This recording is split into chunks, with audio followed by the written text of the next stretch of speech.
must concentrate. Trust the music.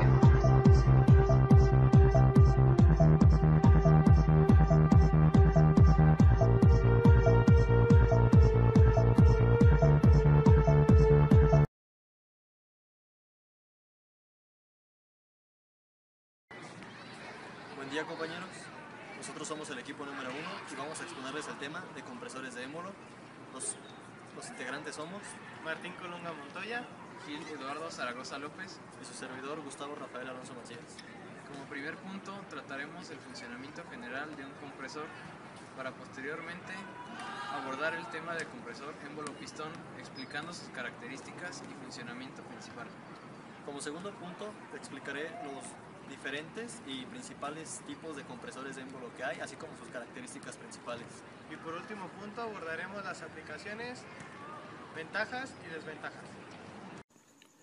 Los compresores en general son máquinas que elevan la presión de cualquier gas, ya sea aire o algún vapor. En la siguiente imagen podemos observar un corte que se le realizó a un compresor de pistón. Nosotros analizaremos la parte fundamental de los compresores, que es la etapa de compresión. Esta etapa de compresión no podría llevarse a cabo sin la acción de un motor eléctrico, como se puede observar en la imagen. Funcionamiento de un compresor de émbolo.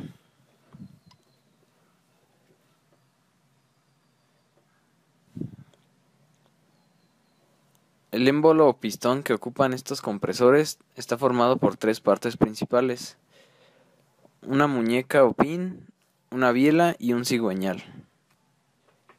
Los pistones del compresor pueden estar acomodados de tres maneras: en línea, opuestos el uno al otro o en forma de V.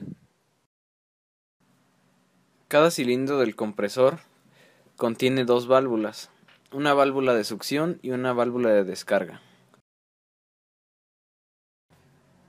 Usualmente se localizan en la cabeza del cilindro, en canales conectados a la entrada a baja presión y salida a alta presión.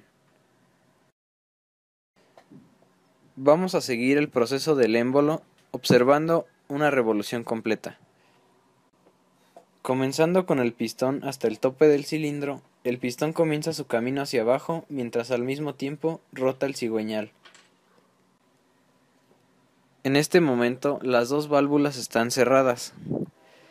Al entrar aire por el canal de baja presión, la diferencia de presiones abre la válvula para que ingrese aire al cilindro. El pistón continúa moviéndose hacia abajo hasta que está completamente lleno el cilindro. Enseguida, cuando el cilindro comienza su camino hacia arriba, la válvula de succión se cierra y debido a que el volumen del fluido se reduce, aumenta la presión dentro del cilindro. Cuando la presión en el cilindro excede la presión del canal de descarga, la válvula de descarga se abre dejando que el aire comprimido salga hasta que el pistón llega al tope del cilindro. Cuando el pistón retoma su camino hacia abajo, la válvula de descarga se cierra y el ciclo comienza nuevamente durante cada revolución del cigüeñal.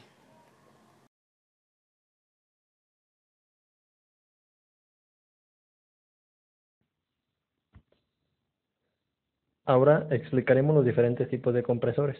Empezaremos por el compresor de émbolo oscilante. Este tipo de compresor es el más difundido actualmente. Es apropiado para comprimir a baja, media o alta presión. Este funciona en base a un mecanismo de excéntrica que controla el movimiento alternativo de los pistones en el cilindro. Compresor de émbolo rotativo. Consiste en un émbolo que está animado de un movimiento rotatorio. El aire es comprimido por la continua reducción del volumen en un recinto hermético. Compresor de diafragma o membrana. En esta, una membrana separa el émbolo de la cámara de trabajo.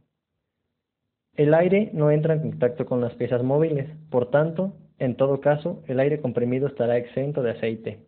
Debido a que el aire no entra en contacto con los elementos lubricados, el aire comprimido resulta de una mayor pureza, por lo que lo hace especialmente aplicable en industrias alimenticias, farmacéuticas, químicas y hospitales.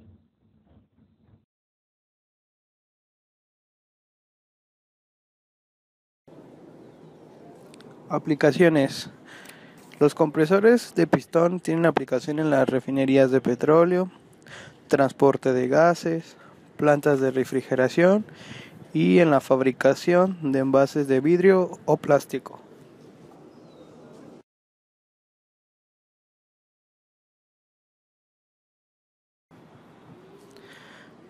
Ventajas. Es el único capaz de comprimir aire y gas a altas presiones. Otra de sus ventajas es larga duración. Los materiales utilizados en la fabricación deben de ser de alta calidad y alta resistencia a la fricción y al desgaste. Capacidad de compresión variable. Dependiendo de la cantidad de cilindros, la capacidad de compresión puede aumentar o disminuir. Adaptables. Los compresores pueden adaptarse al tipo de uso y proceso que se requiera. Tienen un bajo costo.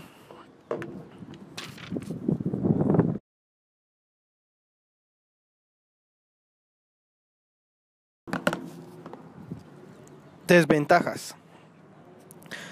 Temperaturas de descarga más elevadas, lo que implica más consumo de aceite. Regulación de capacidad por etapas es otra de tus desventajas. Y como dato, tenemos que el uso de lubricante en los compresores causa ventajas y desventajas. Un compresor lubricado durará más que uno que no lo está. Hay que tener cuidado de no lubricar en exceso, porque la carbonización de aceite puede ocasionar adherencias y sobrecalentamiento. Un factor que afecta es la suciedad, la humedad, porque destruyen la película de aceite. Hay que tomar en consideración que si se utiliza gas seco, causa desgaste en los anillos del pistón.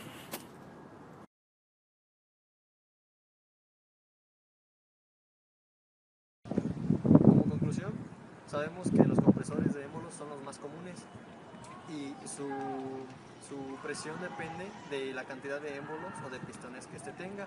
Como se ha tratado en la exposición, hay diferentes tipos de compresores para cada diferente tipo de aplicación.